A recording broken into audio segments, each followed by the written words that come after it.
to another matchup that's going to be a rematch between teams. This is part three of Nuggets versus Lakers. First time was in the bubble, obviously, and then they met again last year, and now they meet again this year. The Lakers have been, they've been hooping as of late the last couple of months. The Nuggets have been dominant. They've had some injuries and they had some weird losses at the end of the regular season, but like last year showed us, that doesn't really matter when push comes to shove and it's playoff time. So Jokic will be ready to play. Jamal's gonna be ready to play. MPJ, Aaron Gordon, KCP, all those guys are gonna be ready to play against LeBron James and Anthony Davis. Matt, can the Lakers do it? These two teams are 1-1 so far, and this is part three. So who's gonna take the advantage now? The Lakers can't do it. Sorry to like kill the vibe. I don't see this. Like Nuggets are, to me, like you gotta respect the champs. And I think people always like, oh, they won last year. No. They won last year for a reason. They went like what, like 16-4 or like 16-5 last year. They swept the Lakers last year in the conference finals, and that Lakers team was better than it is right. I don't know. I would argue that Lakers team was better in the playoffs than this team is right now. LeBron's older, AD's older. AD's played a full season.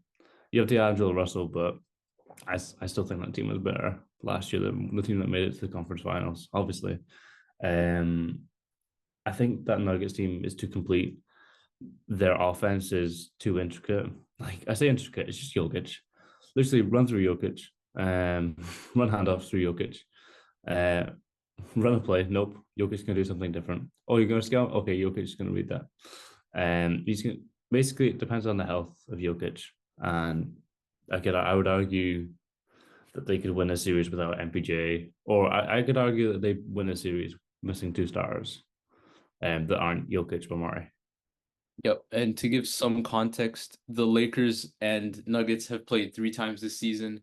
They lost all three games. And I believe the Nuggets have an 8 game winning streak against the Lakers right now. Because obviously they swept them last year, 3 games right now, and then 1 game during the previous season. And it's been close games, I'd say. Like one win was by 10 points. The rest of them were, you know, within 8 to 12 points, I guess you could say. So by a sizable margin, but not like absolute blowouts. And they've all been fairly early in the season, most of the matchups. So yeah, like post All-Star break, the Lakers have been humming. They've been on a better pace. Ultimately, I think last year's Lakers team was a little bit better.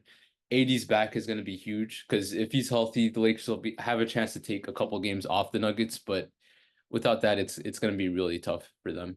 But yeah, and I think Jamal Murray's health is going to be important too because he hasn't been playing back to backs for the past like 2 months, and he was sitting out a couple games just in general as well. So if he's back to 100%, that would be huge for the Nuggets. If he's not, that's something the Lakers could exploit and try to take advantage of.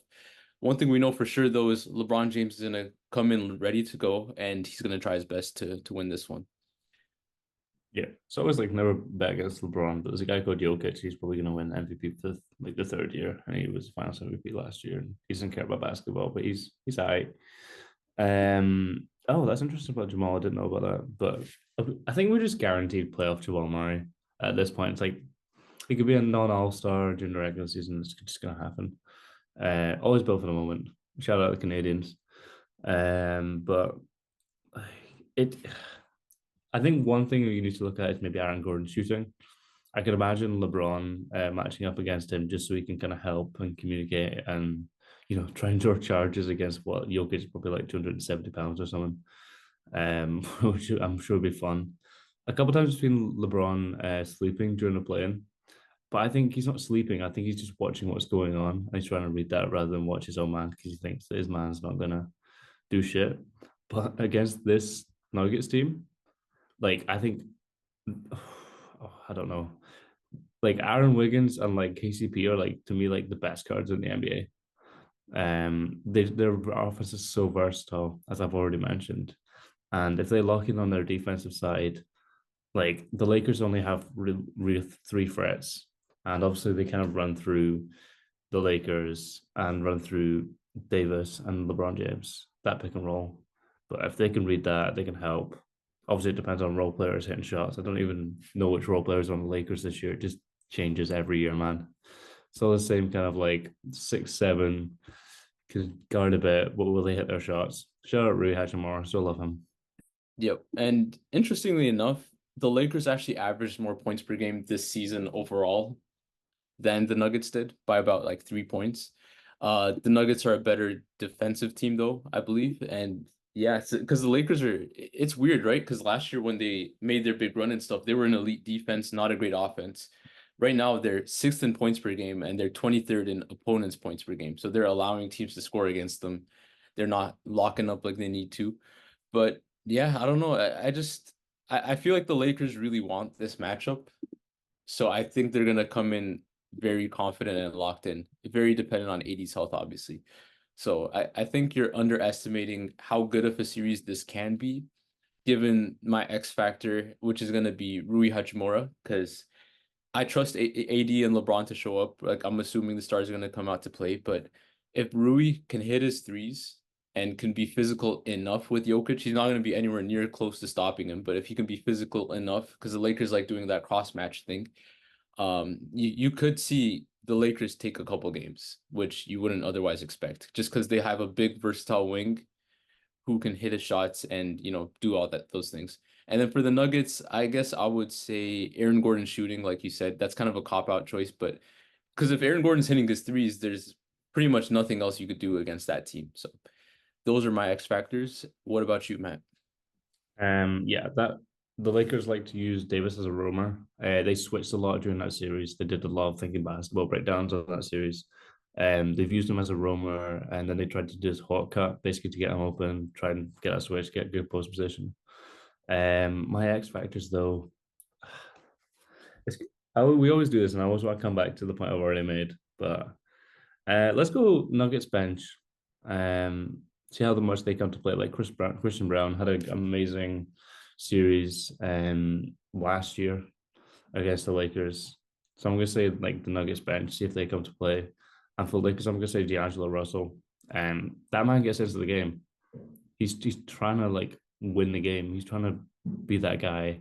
And you even seen him making like defensive plays in the play-in that end up calling the game. But that man can call a game. Like he has that thing about him. He maybe not didn't have it maybe the last couple of years, but he's back. Yeah, I guess so. He's been a little streaky to end the season, but there's definitely that run right before the trade deadline, coincidentally, where he was just going absolutely insane. Moving on to our predictions, I have the Nuggets winning in 6 games.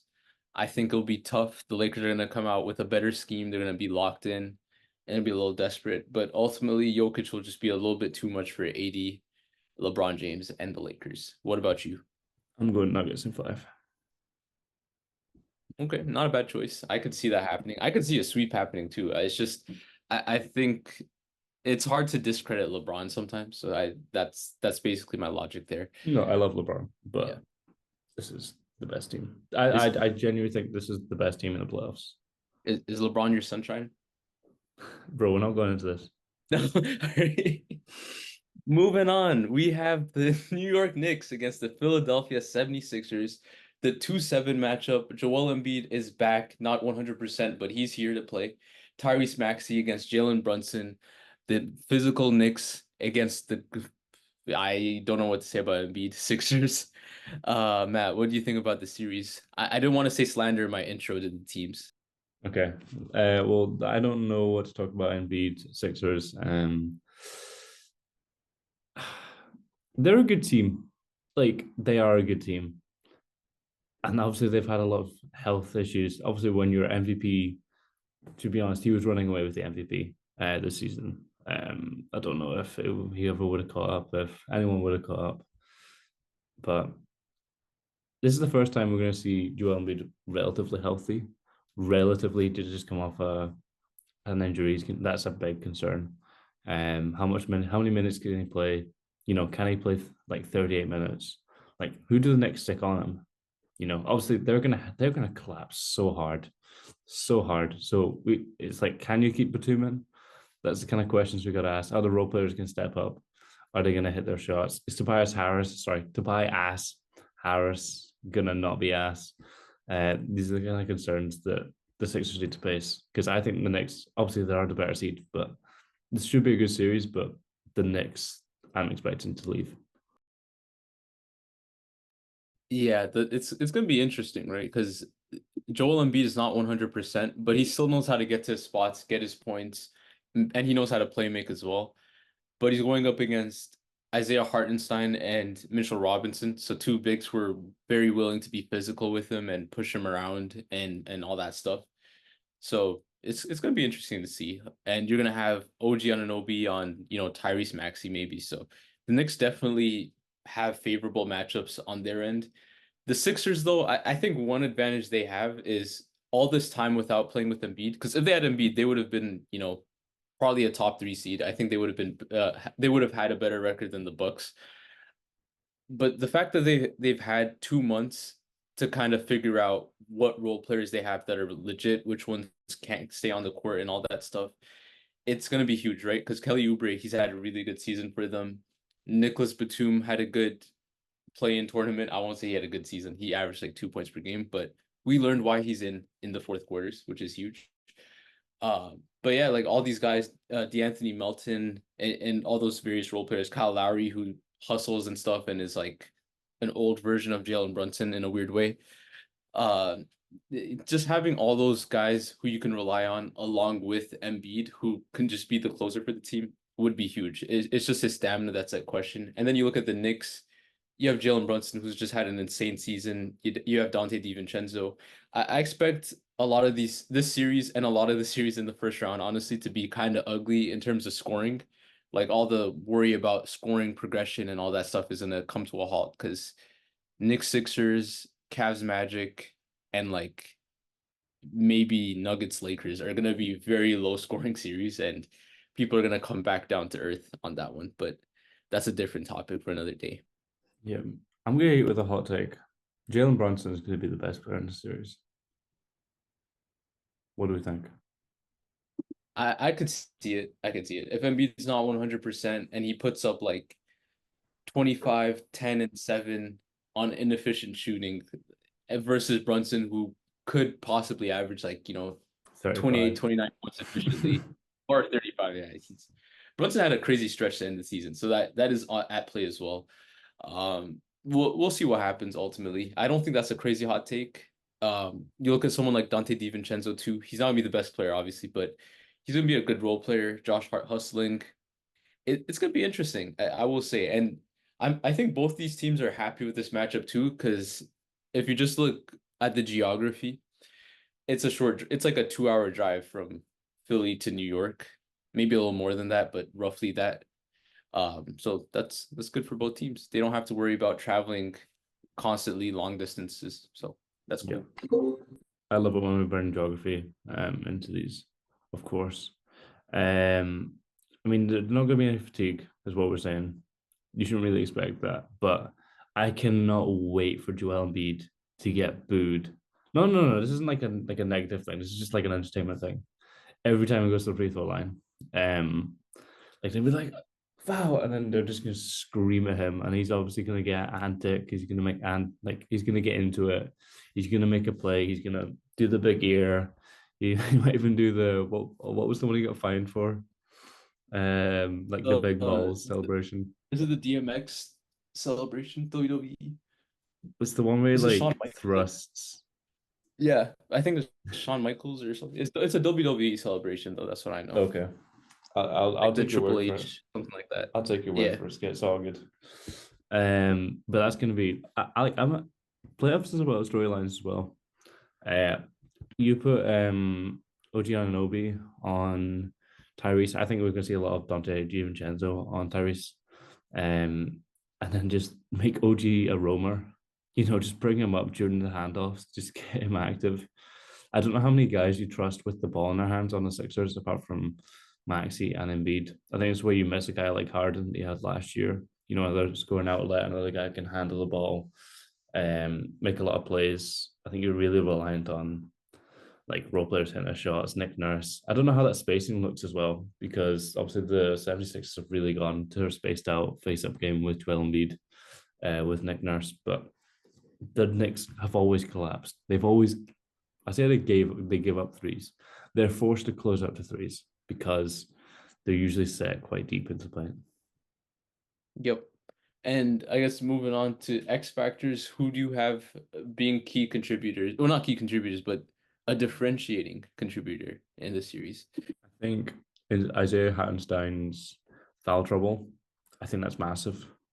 How much you can keep him on the floor. He is your best big alongside Jalen Brunson. He does like Gortat screens. He does a lot. He really does a lot of the off ball stuff. A lot of stuff you don't see on the score sheet. That's just going to make life difficult and just make things more difficult for Joel Embiid. And obviously, if Joel Embiid has himself a series, this is a 76er series. Yep, that's an interesting takeaway you have. I do agree with that. I'm trying to think what mine would be because I agree with yours. I would probably say Joel Embiid's stamina, just because he can make the difference. You know what I mean? Like if he's huffing and puffing in the fourth quarter and he doesn't have that energy, he's gonna turn the ball over. He's gonna struggle. Like we saw that against the infamous Hawks series, for example. But if he's not and he's got it like that, then he's gonna give the Knicks a lot of trouble. So, it could go both ways with that. And then on the Knicks end, let's see, there's a lot of people you could name. I'd probably say someone like Josh Hart, maybe. Just if he's able to be a versatile, scrappy, annoying defender, and if he's able to hit his threes, because a lot of people think he's a good three-point shooter, but he's really not. He's like low 30s, I think. At least for his career. Maybe this season he improved a bit. That could be a differentiating factor as well for the Knicks. So Well I'd say done. those two. And ultimately, Matt, who are you picking to win the series? I was just gonna say you've definitely got us off the roommates podcast. I don't think we're joining now that you've slandered Josh Hart. That's why I was celebrating Jalen Brunson. Oh, You nah, didn't? that's Did you not get my the vibe I was going for? Just like yeah, their podcast that they have. I mean, I'm speaking facts. He has a 52% true shooting percentage, Josh Hart does. So we can talk about how he can improve on that. And let's see, he is shooting 31% for the season. So I even upped it. I said he was shooting 32%. So yeah, over his last 5 games, though, he has been shooting 42% from three. So maybe my X Factor prediction will kick in and there hit we you. go. Okay, prediction. Knicks and 6. We're going Ryman. Knicks in 6. I'll say Philadelphia in 6 games. I'll say Joel Embiid, even though there's no evidence of it, I think he'll be close to 100%, and that will be good enough to make the difference in the series. And I they're think gonna make, this is the first time we've disagreed on like an outcome. yeah, me and you have been in sync. Like even some of my takes that felt hotter, like you kind of agreed with, so I was a little surprised. The But Pacers one, um, I kind of wish I stayed. I stood my ground, but we'll see. yeah, we'll see, we'll see. It all depends on Giannis for that one, but this one relies on Embiid, just like the NBA does, since it's all dependent on the star player. Nonetheless, though, playoff basketball is right around the corner. We'll try to get these out as soon as possible. We hope you guys enjoy. Drop your predictions down below in the comments. Like, subscribe, share this video with a friend, do all those things, and we'll see you pretty soon.